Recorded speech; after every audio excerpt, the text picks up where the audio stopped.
السلام عليكم، مرحبا بكم في فيديو جديد. كما كتشوفوا جيتكم اليوم في واحد البلاصه شويه كالم. الباطو هذا راه عنده شي 50 عام تقريبا، باطو تايلاندي دوز شحال دوز. اليوم جيت باش نهضر معكم على بزاف ديال الدراري كيسولوني على المواي تاي، الملاكمه التايلانديه. كما كتعرفوا المواي تاي بلادويه تايلاند.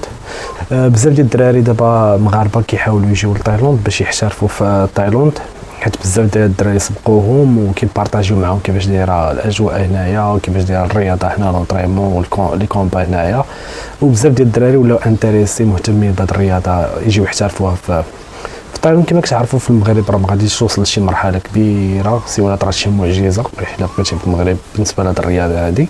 المهم اليوم ما جينا نهضروا ايطاب بار ايطاب كيفاش يجيو لتايلاند، كيفاش يحترفوا، كيفاش لقاو لي صال ديالهم، كيفاش يلعبوا اول كومبا، شنو قدر يوقع عليهم في زعما في الايام الاولى اللي يجيو لتايلاند، شنو يتسناو شنو.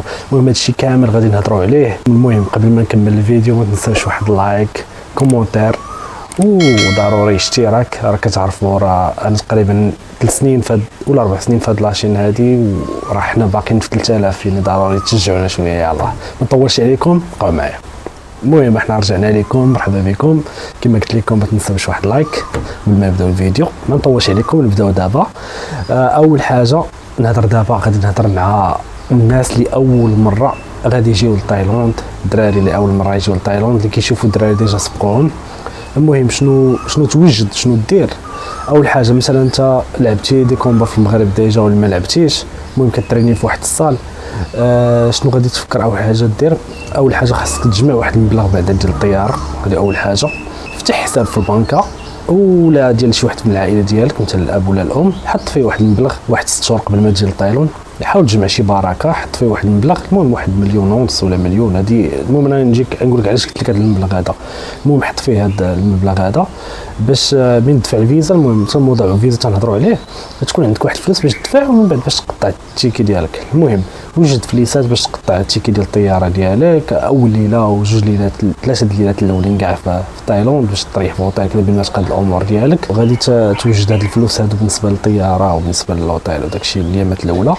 وديجا اول حاجه اللي تنصح انا الدراري قبل ما يجيو لتايلاند، ديجا يشوفوا دي صال. مثلا انت تعرف فين تمشي قبل ما تجي، تشوف مثلا شي صال مثلا في بانكوك ولا في باتايا ولا في بوكيت، غادي تحاول تهضر معاهم. مثلا نقول لهم انا ديجا لعبت ديكوما في المغرب ولا ما لعبتيش، ولا على حساب انت شنو درتي. بغاو يديروا لك مثلا سبونسرشيب، يعني تكلفوا لك مثلا بلونطريمون داكشي، هما يتخلصوا من عندك من لي كومبا، يديروا لك اقتطاعات مزيان. ما دارش معاك هذا الحل ماشي مشكل، انت تخلصهم مثلا في الشهر ديالهم، حتى من بعد تلعب دي كومبا ديالك، تدخل الفليسات ديالك وداكشي، ومن بعد غتلقى لا يديروا لك سبونسرشيب ولا يكونوا فلوس كافيينك. نهضر دابا مع الدراري مثلا اللي ما عندهمش دي كومبا، هادشي اللي يديروا يحاولوا يجمعوا واحد المبلغ ديالهم 20,000 درهم 25,000 درهم للايام الاولى، الشهور الاولى وداكشي.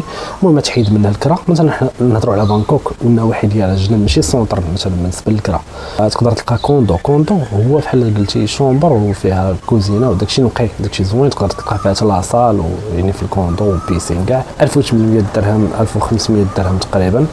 المهم تدير حساب مثلا ديك 1800 درهم تقريبا، الكوندو زوين، انت حيد شهر 1800 درهم. نديروا مثلا الماكله واحد 1000 درهم راه كافيه كلا عرفتي، 1000 درهم ولا كاع 1500 درهم ديال الماكله في الشهر ديالك. المهم كما قلت لكم ديك 1800 درهم تقريبا، يعني تقدر تلقى بقل، راه تقدر تلقى حتى ب 1200 درهم 1300 1500 درهم. هذا هو الرينج، يعني هذا هو المبلغ تقريبا اللي تلقى في هذه المناطق هذو. كما قلت لك تلقى كوندو زوين بهذا الثمن هذا، والماكله راه ما غالياش بزاف تقريبا بحال المغرب ولا رخص منها شويه كاع. عرفتي فين تاكل، عرفتي بزاف ديال الدراري تيتشاكلوا يقول لك لا هذه خصها تعرف فين تاكل. الا قدرتي مثلا تقضى وطيب راسك، كوندو راه فيه مثلا الا كان فيه فين طيب ولا هذه، راه كاين داكشي ديال الدور، راه كاين المقله ديال الدور، داكشي ديال الكوزينه رخيص في تايلاند بزاف. تخرج لاي سوبر مارشي تقضى داكشي، ولا غير من السيت ديال شوبينغ تقضى داكشي رخيص.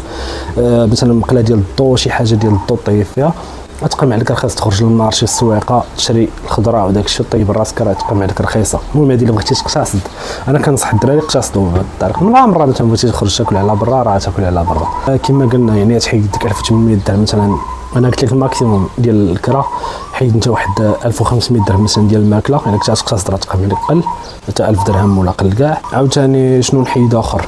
المهم غادي ما هضرناش على هذه القضيه، غادي تجيب فيزا، يعني تجيب فيزا ديال مثلا تجيب فيزا توريست. حاول تكون ديجا انت قبل موجد واحد المبلغ، مثلا واحد 10000 درهم الا بغيتي تحيد عليك الشك، يعني ما تستناش تلعب لي كومبا، باش دير فيزا ستودنت، يعني فيزا ديال القرايه، يعني واخا ما تقراش باش دير بها هذاك العام بين ما تجمع فلوس فهمتي، وترد فلوسها وترد داكشي. او لا الا بغيتي مثلا تجي لتايلاند تسالي ديك 3 شهور، تخرج لماليزيا وتعاود تاخذ 3 شهور اخرى، بين ما الا كنتي تايق في راسك انك كتجمع داك المبلغ في لي كومبا في ديك البيريود.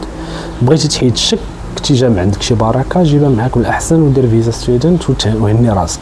يعني هادشي اللي تنقول انا من الاحسن، الا كان عندك فلوس قبل تجي مثلا واحد 30000 درهم تعاونك بزاف بين ما تشد بلاصتك وتشد راسك. يعني هادشي اللي تنقول. وبالنسبه لي صال، انا بالنسبه ليا بوكيت زوينه، ولكن بوكيت اغلبيه كيمشيو ليها كيفاش نقول لك توريست ديال الرياضه، يعني ماشي المحترفين ديال الرياضه. وي فيها محترفين الا وصلت واحد النيفو كذا، حيت بوكيت راه دغيا تلعب فيها، راه كتشوف دي كومبا داكشي ديال فهمتي، يعني ناقص تريني فيها مزيان، ولكن لي كومبا ما فيهمش مبلغ فهمتي، ما فيهمش شي فلوس كثيره ولا هذه راه معروفه. يعني من الاحسن تشوف بانكوك، تشوف باتايا، تشوف النواحي ديال مثلا بانكوك، راه كاين بزاف ديال لي صال. تشوف شي صال اللي الثمن ديالو بخير الا ما داروش لك سبونسرشيب، يعني مثلا الثمن ديالو مزيان واحد 1000 درهم ولا بحال هكا، كتقدر تلقى دوك لي صال التقليديين الشعبيين. المهم تشوف داك الصال راه يلعبوك ضروري دوز واحد شهر ونص يشوفوك نيت مزيان غادي تلعب، وانت كتلعب راه هذوك اللي بروموتور راه كيشوفوك كلشي انت داير عطاي ما في جهدك. لونطريمون في تايلاند اغلبيه ديال الدراري راه عارفين كتكون تقريبا من نهار الاثنين حتى نهار السبت، عندك نهار واحد ديال الراحه، تكون تقريبا واحد 2 حصص في النهار، وعاد مرات يكون عندكم بالنسبه للدراري اللي كيوجدوا لكم الفايت تيكون عندهم جري في الصباح ضروري 6 الصباح بحال هكاك تقريبا. المهم غير دير في بالك من تجي لتايلاند راه ما جايش غير تلعب، راه جاي تريني. خلينا من لونطريمون ديال المغرب، لونطريمون ديال بصح راه معسكر، راه كامب، راه بحال راك في العسكر، تفيق بكري، خصك تكون ملتزم. شوف تايلاند هذه نصيحه بين قوسين، تايلاند زاهيه زوينه واعره بزاف، غتجي يقدر يغروك بزاف ديال الحوايج. لا انت حاول انت يلاه جيتي فين هو غادي ركز في لونطريمون ديالك، ركز في لونطريمون ديالك مزيان، تريني، قلب على الفايتس، دير دي كونتاك، حاول تعرف على بنادم اللي ينفعك فهمتي. رد البال، ما تخرجش مرة ماشي مشكل تزهى تخرج الدور تسركل هذا، ولكن رد البال خصوصا الايام الاولى، يعني كنقصد الشهور الاولى حتى تشد راسك تقاد الامور ديالك، تبدا تلعب دي كومبا، النيفو ديالك يبدا يتحسن يولي زوين، تما مرة خرج تسركل كذا. ولكن ديما الانضباط، ديسيبلين ضروري. الموايطاي راه ما ساهلاش، وانت خصوصا انت مغرب غتكون بلاد اخرى، يعني رد بالك مزيان، هذه نصيحه. وبزاف الدراري وقعوا في هذا الغلط هذا. ركز لونطريمون ديالك، تريني مزيان، في لونطريمون ديالك مزيان، رد البال راسك فهمتي، وان شاء الله ما يكون غير خير.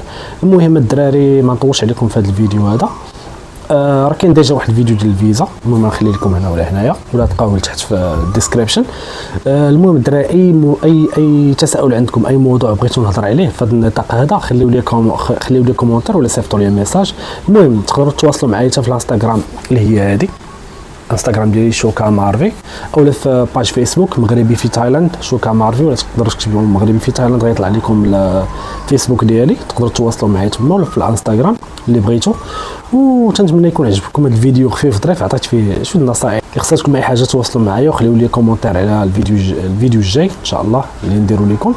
وحتى لهنا سال الفيديو ديالنا، ما تنساوش واحد اللايك واشتراك وواحد كومونتير ضروري، بارطاجي فيديو اللي عجبك، بارطاجي مع اصحابك اللي ناويين يفكروا يجيو لتايلاند.